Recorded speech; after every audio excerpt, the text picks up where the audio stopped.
Hello everyone, कैसे हैं आप सभी?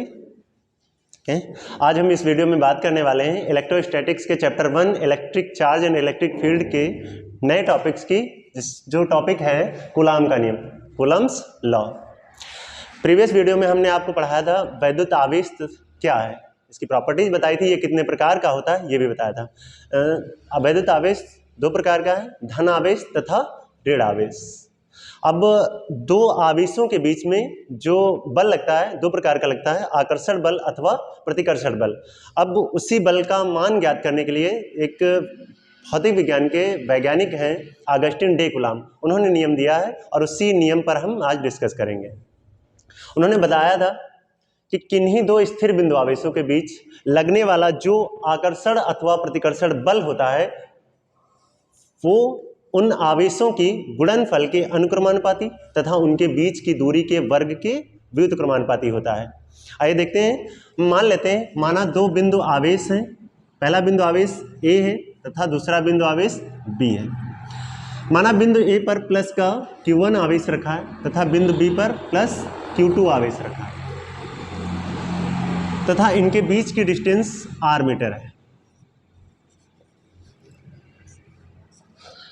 दोनों आवेश प्लस के हैं, इसलिए इनके बीच जो फोर्स लगेगा वो प्रतिकर्षण बल होगा और वही ज्ञात करना है। सिंपल सी बात है, Q1 के कारण Q2 पर फोर्स लगेगा पीछे की तरफ और Q2 के कारण Q1 पर लगेगा पीछे की तरफ। यहाँ डायरेक्शन नहीं शो करेंगे, यहाँ हम कूलाम के नियम का अदिश रूप पढ़ेंगे। नियमानुसार जो कूलाम ने बताया कि किन्हीं दो स्थिर बिंदु आवेशों के बीच लगने वाला आकर्षण अथवा प्रतिकर्षण बल इन आवेशों के गुणनफल के अनुक्रमानुपाती होता है। तो लिखते हैं F अनुक्रमानुपाती Q1 Q2, इक्वेशन 1 डाल लेते हैं। दूसरी बात उन्होंने बताई कि जो बल है वो इन आवेशों के बीच की दूरी के वर्ग के व्युत्क्रमानुपाती होता है। सो F व्युत्क्रमानुपाती r²। इसको इक्वेशन 2 डाल लेते हैं। अब यहां से सॉल्व करेंगे समीकरण 1 व 2 से।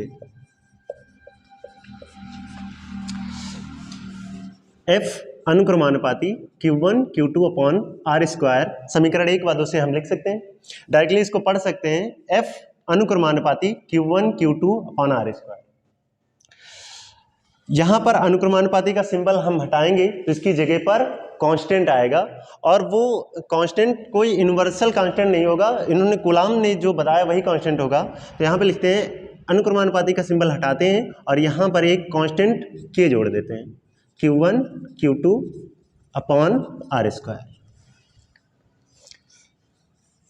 जहाँ k एक अनुक्रमानुपाती नियतांक है जिसका मान होता है 1/4 pi epsilon not small k।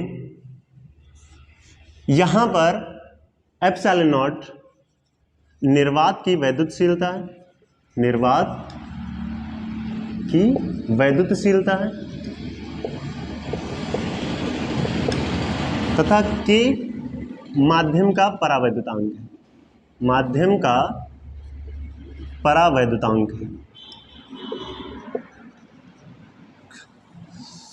यहां अनुक्रमानुपाती नियतांक k है जिसका मान 1/4 pi epsilon not small k है, जहां एप्सिलॉन नॉट निर्वात की वैद्युतशीलता है तथा स्मॉल k जो है माध्यम का परावैद्युतांक है। वायु तथा निर्वात के लिए, वायु तथा निर्वात के लिए माध्यम के परावैद्युतांक स्मॉल k का मान 1 होता है। ठीक है, सो हम लिख सकते हैं कि F is equal 1/4 pi epsilon not Q1 Q2 upon r²। तो किन्हीं दो स्थिर बिंदु आवेशों के बीच लगने वाला जो बल होता है वो चाहे आकर्षण बल हो चाहे प्रतिकर्षण बल हो, वो F is equal 1/4 pi epsilon not Q1 Q2 upon r² होता है। यहाँ पर वायु तथा निर्वात के अलावा यदि कोई अदर मीडियम होगा तो उसके लिए यहाँ पर k भी रखा जाएगा, जिसका मान आपके क्वेश्चन में दिया होगा, वहां से पुट करेंगे। सो F की जो यूनिट होती है, मात्रक होता है, वो न्यूटन होता है। यहाँ पे न्यूटन लिख देते हैं। सो F is equal 1/4 pi epsilon not Q1 Q2 upon r²। ठीक है, कट कर दो।